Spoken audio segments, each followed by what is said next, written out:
আসসালামু আলাইকুম। তো একটা গুরুত্বপূর্ণ টপিক নিয়ে আলোচনা করব।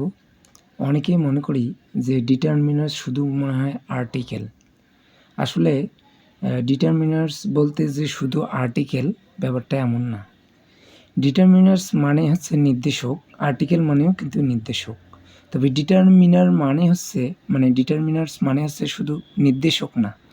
সেটা হবে নির্দেশক, তারপরে পরিমাণ বোঝাবে, সংখ্যা বোঝাবে, তারপর আত্মবাচক বোঝাবে, আরও বিভিন্নভাবে বোঝাবে। মোট কথা যেটা নাউনকে নির্দেশ করে সেটা যে শুধু আর্টিকেল দ্বারাই নাউনকে নির্দেশ করা হয় ব্যাপারটা এমন না। তো নাউনকে কিন্তু বিভিন্নভাবেই নির্দেশ করা যায়। তো কি কি বিষয়ে যায়? এক হচ্ছে তোমার আর্টিকেল দ্বারা নির্দেশ করা যায়। 2 হচ্ছে তোমার ডেমনস্ট্রেটিভ দ্বারা যায়। 3 হচ্ছে তোমার পসেসিভ দ্বারা যায়। 4 হচ্ছে তোমার কার্ডিনাল নাম্বার দ্বারা যায়। 5 নম্বরে হচ্ছে তোমার অর্ডিনাল নাম্বার দ্বারা যায়। 6 নম্বরে হচ্ছে তোমার কোয়ান্টিফায়ার দ্বারা যায়। তার মানে বোঝা যাচ্ছে এখানে 6টি অংশ দ্বারা নাউনকে নির্দেশ করা যায়। তার মানে এই 6টি অংশই হচ্ছে তোমার ডিটারমিনার। এই 6টি অংশই হচ্ছে তোমার ডিটারমিনার। প্রতিটাই হচ্ছে একটা ডিটারমিনারের অংশ। শুধু যে আর্টিকেলেই ডিটারমিনারের অংশ এটা আমরা ভাববো না এখন থেকে। তো যাই হোক, তো আর্টিকেল 3 প্রকার এটা আপনারা জানেন। যে না, প্রধানত অবশ্য 2 প্রকার আর্টিকেল, একটা আছে ডিফিনিট আর একটা আছে ইনডিফিনিট আর্টিকেল। আর ডিফিনিট আর্টিকেল আছে দা, আর ইনডিফিনিট আর্টিকেল আছে এ আর এন। যাই হোক, ডিফিনিট মানে হচ্ছে নির্দিষ্ট আর ইনডিফিনিট মানে হচ্ছে অনির্দিষ্ট। তো যাই হোক, তারপর আসি 2 নম্বরে, এটা হচ্ছে ডেমনস্ট্রেটিভ। আমি যখন প্রোনাউন পড়াইছিলাম, প্রোনাউন হচ্ছে 8 প্রকার। এই 8 প্রকারের মধ্যে কিন্তু এক প্রকার আছে ডেমনস্ট্রেটিভ প্রোনাউন। এটা কিন্তু একটা গুরুত্বপূর্ণ প্রোনাউন। যারা ইন্টারে পড়ে তাদের কিন্তু এই মডিফায়ারে কিন্তু ডেমনস্ট্রেটিভ প্রোনাউন অনেক সময় আসে। তো ডেমনস্ট্রেটিভ প্রোনাউন কোনগুলো? যেগুলো নাউনকে নির্দেশ করে সেটা হচ্ছে তোমার ডেমনস্ট্রেটিভ প্রোনাউন। উদাহরণস্বরূপ যদি বলি যে দিস,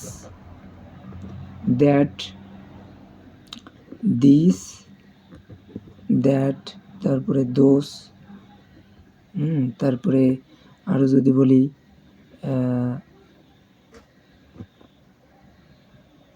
দিস, আবার 2টা আছে, একটা আছে TSESE, দিস। এগুলো হচ্ছে তোমার ইটু হয় অনেক সময়। যাই হোক, তো এগুলো হচ্ছে তোমার ডেমনস্ট্রেটিভ প্রোনাউন। এখন তোমার প্রশ্ন হচ্ছে যে আমি এটা কীভাবে বুঝবো যে ডেমনস্ট্রেটিভ প্রোনাউন? কিন্তু অনেক সময় ডেমনস্ট্রেটিভ নাও হতে পারে।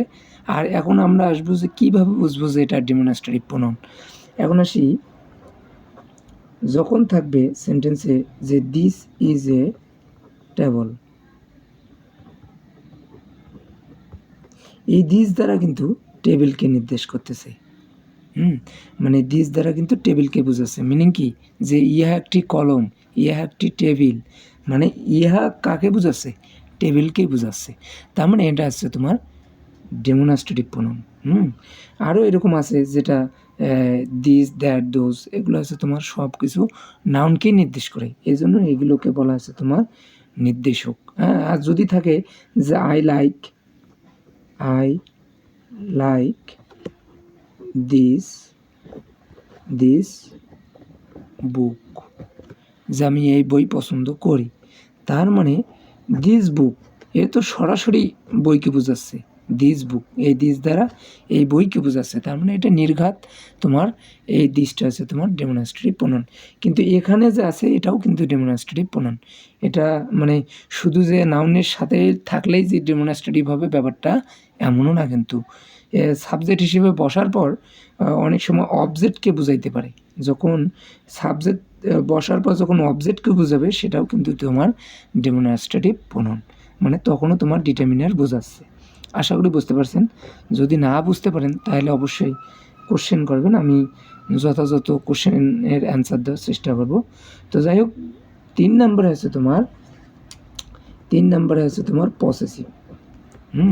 এই পসেসিভটা আসলে সবাই আমরা ওয়ার্ডগুলোর সাথে পরিচিত, কিন্তু কখন কিভাবে ব্যবহার হয় এটা অনেকেই আমরা কনফিউজ থাকি বা জানিও না, এমনও হতে পারে। তো এজন্য এই ছোটোখাটো বিষয়গুলো মানে অজানা থাকার কারণে গ্রামাটিক্যালি কিন্তু একটা বড় ব্যাঘাত ঘটে। তো আশা করি এগুলো বিষয়ে জানবেন।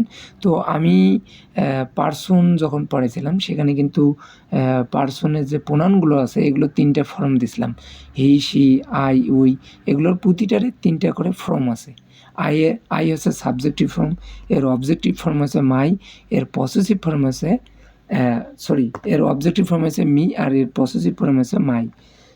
যদি আই, মি, মাই, মানে এটা হচ্ছে সাবজেক্টিভ ফর্ম, এটা হচ্ছে অবজেক্টিভ ফর্ম, আর এটা হচ্ছে তোমার পসেসিভ ফর্ম মাইটা। তার মানে মাই, হিজ, হি, হার, তারপরে আবার, এগুলো হচ্ছে সব তোমার পসেসিভ। তো যারা এই টেবিলটা পারেন নাই, আমি গত কয়েকদিন আগেই অবশ্য একটা টেবিল দিছি এটার, মানে প্রোনাউন ফর্মে যে 3টা করে ফর্ম আছে এটার আমি একটা ফটো আর কি আপলোড করছিলাম, নাহলে ওটা দেখে নেবেন। তো যাই হোক, তো এই পসেসিভগুলো কিন্তু সবসময় নাউনের পূর্বে বসে। এই পসেসিভগুলো সবসময় নাউনের পূর্বে বসে, তার মানে এটা নাউনকেই নির্দেশ করতেছে। যেমন যদি তুমি বলো যে it is my book, it is my বুক, এটা কিন্তু নাউন আছে বুক, হ্যাঁ, এর পূর্বেই কিন্তু দেখো পসেসিভ বসছে, তার মানে এটা হচ্ছে তোমার নাউনকে নির্দেশ করছে, তার মানে এটা হচ্ছে তোমার কি বলে ডিটারমিনার। এটাও কিন্তু ডিটারমিনার। আরও যদি উদাহরণ দাও যে কি দিবা, কি দেওয়া যায়, যে ইট ইজ অথবা দেয়ার, যেটাই দেন ইট ইজ হার হাউস, যে এটি তার বাড়ি। এটি তার বাড়ি, এখানে হার দ্বারা এই বাড়িটাকে বোঝাচ্ছে যে তার বাড়ি, হ্যাঁ, এটা তার বাড়ি, মালিকানা বোঝাচ্ছে। মালিকানাও যদি বোঝায় সেটাও কিন্তু তোমার ডিটারমিনার্স।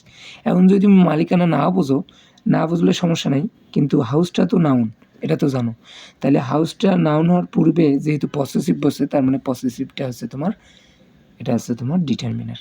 আশা করি বুঝতে পারছেন। যারা ইন্টার পড়ে তারা কিন্তু অনেক সময় এরকম কোশ্চেন থাকে যে ইউজ এ পসেসিভ, তার মানে পসেসিভ তোমাকে ইউজ করতে হবে। তো পসেসিভগুলোই যদি আমরা না চিনি তাহলে তো তুমি লিখতে পারবে না। আর অনেক সময় যদি ডিটারমিনার বলে তাহলে কিন্তু এই 6 প্রকারের যে ডিটারমিনার আছে এগুলোর যে কোনো একটা মানে উপযুক্ত শব্দ ব্যবহার করতে হয়।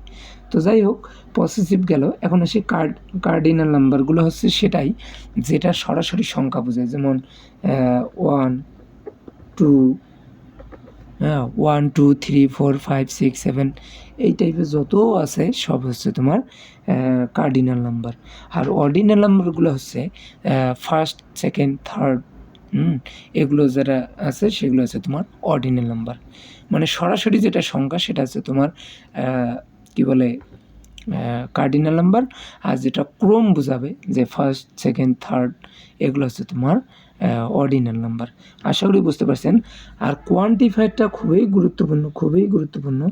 কোয়ান্টিফায়ার দ্বারা যেটা পরিমাপ করা বোঝাবে, হ্যাঁ, যেটা পরিমাপ করা যাবে কিন্তু গণনা করা যাবে না এমন কিছু বোঝায়। অনেক সময় গণনা করা যায়, যেমন মাস, মেনি, এগুলো কিন্তু গণনা করা যায়। যাই হোক, কোয়ান্টিফায়ার বলতে বোঝাচ্ছে যেটা পরিমাপ বোঝাবে, হ্যাঁ, যেটা পরিমাণ করা বোঝাবে সেটা হচ্ছে কোয়ান্টিফায়ার। এখন উদাহরণগুলো যদি দিতে যাই তাহলে হচ্ছে তোমার মাস, তারপর মেনি, তারপরে লট, এই লট আমরা বলি না, মানে কিছু বা কোনো কিছু পরিমাণ বোঝাতেও কিন্তু আমরা লট ব্যবহার করি। তারপর আরও যদি উদাহরণ দেই, তারপর উদাহরণ হচ্ছে তোমার লিটেল, তারপর হচ্ছে তোমার আর কি দেওয়া যায়, লিটেল, তারপরে সো অনেক সময় কিন্তু হয় যখন তীব্রতা বোঝায়, পরিমাণ বোঝায়, তখনও হয়। তো যাই হোক, এটা একটা ব্যতিক্রম আছে। তারপর মানে মোট কথা যেগুলো পরিমাণ করা বোঝাবে সেটা হচ্ছে তোমার কোয়ান্টিফায়ার কিন্তু ডিটারমিনারের মধ্যে। যাই হোক, তো যেটা পরিমাণ করা বোঝাবে সেটা হচ্ছে তোমার কি বলে কোয়ান্টিফায়ার। আশা করি বুঝতে পারছেন। যদি বুঝতে অসুবিধা হয় তাহলে অবশ্যই জানাবেন।